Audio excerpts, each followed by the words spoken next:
Oi, oi, turma! Tudo bem com vocês? Professor Diego Lessan, este é o canal Arte e Ciência. Estou aqui novamente para começar mais um Revisando, representando todos os professores de música da Blue School, Objetivo DF, para falarmos da nossa prova P1 do terceiro bimestre.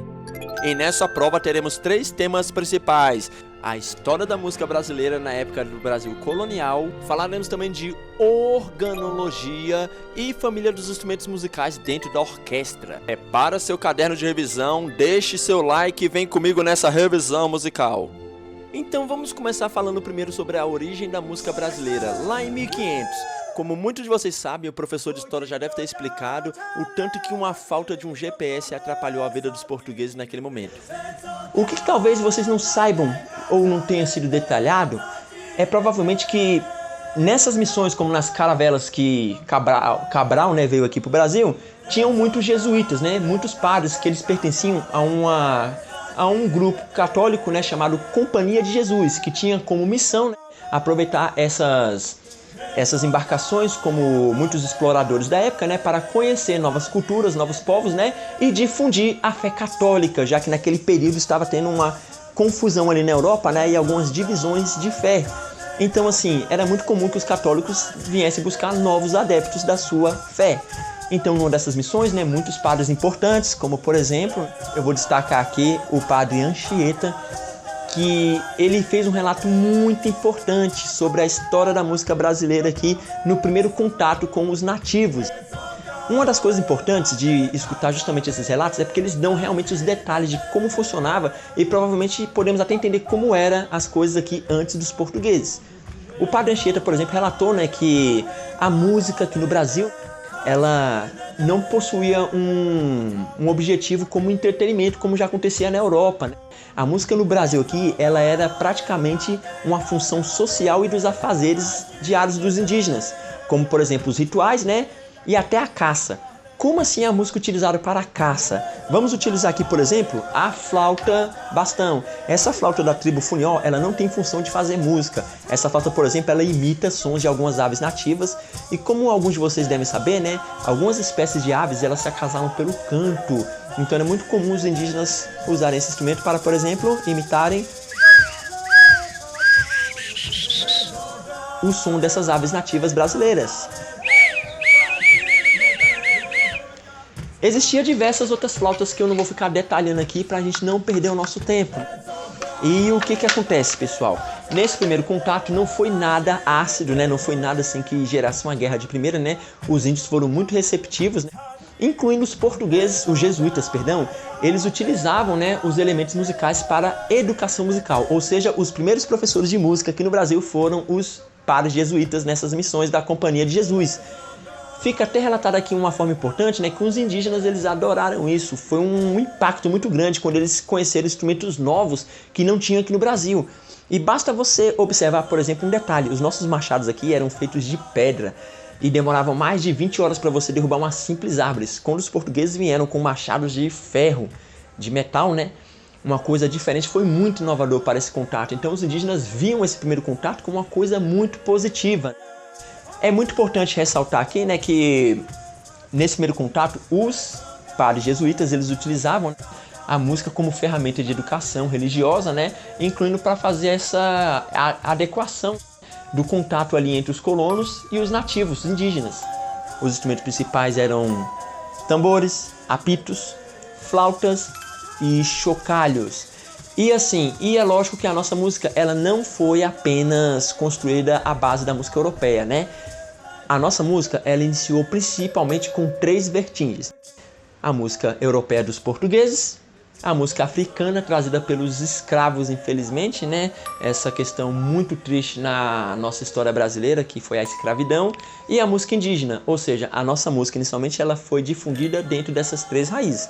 Por que eu destaquei música portuguesa e não falei o país específico da África? Porque, pessoal, os africanos que eram escravizados não eram de uma região única, Os portugueses costumavam fazer esse contrabando de escravos, de vários países ali da África, de várias regiões naquela época. Então não consigo detalhar todos os lugares aqui, porque também muitos desses registros históricos foram apagados. E agora vamos falar de outro tema também muito importante na nossa prova, que é A organologia. A organologia é a parte da musicologia responsável por classificar os diferentes tipos de instrumentos musicais. Assim como na ciência temos a biologia, que por exemplo pode classificar os diferentes tipos de animais e espécies, como por exemplo anfíbios, répteis, cetáceos. A organologia funciona da mesma forma, a gente classifica os instrumentos musicais de acordo com a sua fonte sonora.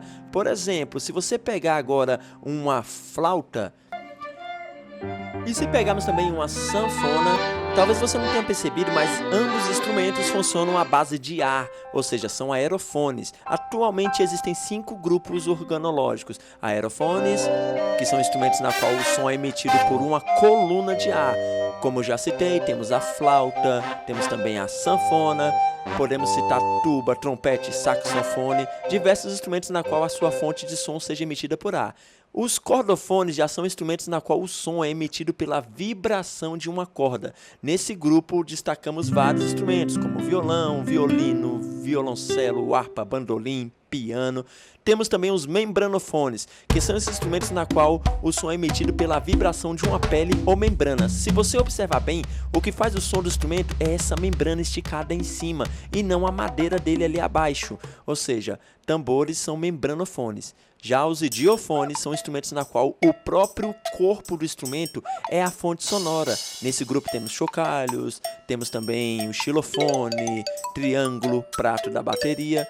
Até o século XX existia apenas 4 grupos de instrumentos de som naturais. De repente surgiu um novo grupo chamado eletrofones. Nesse grupo nós vamos colocar instrumentos como, por exemplo, a guitarra, o teclado, bateria eletrônica, sintetizadores. Ou seja, o grupo dos eletrofones vai possuir todos os instrumentos que necessitam de eletricidade para a produção de sua fonte sonora. Sendo assim, flauta, tambor, chocalho, violino e guitarra são um exemplo de cada uma dessas categorias de instrumentos musicais no estudo da organologia. Agora você precisa tomar muito cuidado para não misturar organologia com o estudo de família dos instrumentos musicais que vamos falar agora. No estudo da família dos instrumentos musicais, organizamos os instrumentos em grupos de acordo com suas características e semelhanças. Por exemplo, uma flauta e um trompete são instrumentos aerofônicos, mas são diferentes, assim como baleia e ratos são mamíferos, mas são diferentes. Ou seja, não pertencem à mesma família. E na música temos algo semelhante. Instrumentos como contrabaixo, violoncelo, viola de arco e violino são instrumentos primos e de som semelhante, então eles pertencem à mesma família sonora. Existem atualmente 4 grupos e famílias de instrumentos musicais. É a família dos metais, família das madeiras, família das cordas e família das percussões. E como funciona esse estudo? A família das madeiras é representada pelos instrumentos de som doce, geralmente flauta, oboé, fagote. Você pode tirar por base se o instrumento ele tem o material utilizado no nome, mas nem sempre isso funciona. A flauta transversal, por exemplo, é da família das madeiras, mas por que um instrumento de metal está na família das madeiras? Inicialmente as flautas eram feitas de madeira, só que manipular metal e plástico hoje em dia, é muito mais fácil do que você manipular madeira, tornando o instrumento mais acessível. Então vamos falar agora da família dos metais. Lembrando que cada família, por que a gente chama de família? Porque nós temos os instrumentos ali maiores e os instrumentos menores, como eu citei para vocês, na qual eles vão emitir sons graves ou agudos. Na família dos metais, por exemplo, a tuba é o instrumento mais grave que tem ali. Olha como é que o som dela é bem grave. E o trompete já é um instrumento muito agudo, Para identificar a família dos metais, é só você pegar aqueles instrumentos dourados que geralmente começam com T, Mas lembrando, nem todo instrumento também feito de metal é da família dos metais. O saxofone, que o Marinho toca, você já deve ter visto por aí, Ele não é um instrumento da família dos metais, é da família das madeiras, porque apesar de esse instrumento ser de metal, o que produz o som dele é essa boquilha ali que é feita de madeira. Vamos agora para a família das cordas. Temos vários instrumentos aí, no caso até da orquestra, que é o violino, violoncelo, viola, contrabaixo, piano e harpa. Todos esses são da família das cordas. E na mesma proporção ali dos metais e das madeiras, Por exemplo, o violino é o mais agudo e o contrabaixo ele é o instrumento mais grave da família das cordas. Já a outra família que a gente tem que trabalhar aqui, a última, é as percussões, que é geralmente aqueles instrumentos de impacto. A família das percussões é a mais variada de todas, porque vai desde a caixa, do bumbo, tímpano, passando ali pelo triângulo, chegando até no vibrafone e marimba. Incluindo marimba, é um instrumento muito famoso aí para vocês que tem um iPhone. Reconhece esse som aqui?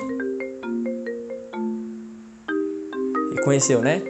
Então, é feito numa marimba e às vezes outros toques também é feito no xilofone.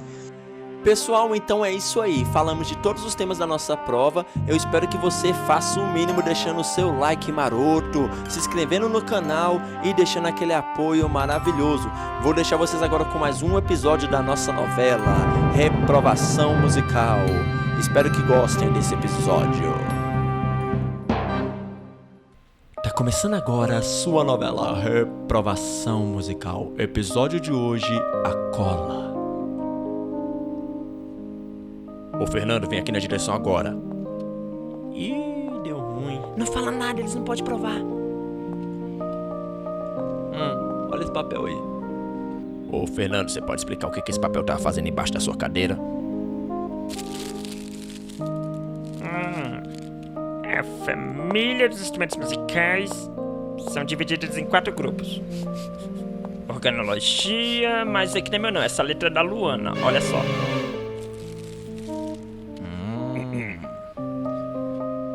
Todas as respostas da prova. Gente, que absurdo, meu Deus.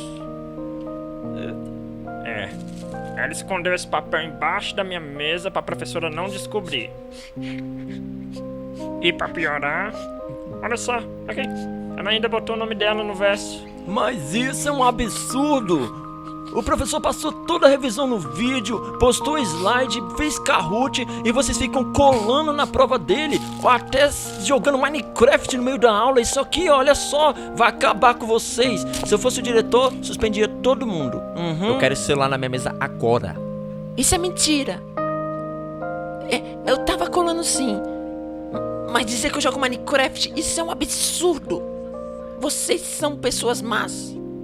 Bonito, hein? Não tive tempo. Luana, abaixa sua bola, você tá toda errada e fica reclamando. Se tivesse estudado pra essa prova, assistido o vídeo, nada disso teria acontecido. Chega.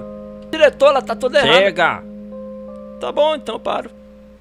Gente, é só prestar atenção na aula. O professor fala tudo pra vocês.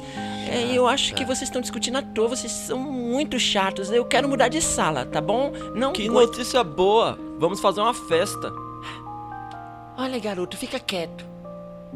Você não tem moral nenhuma pra falar da Luana. Você fica com o celular escondido no livro, jogando Free Fire na hora da explicação e quer acusar os outros. Cansei. Tô indo. O que será que acontecerá no próximo episódio de Reprovação Musical? Não perca o próximo.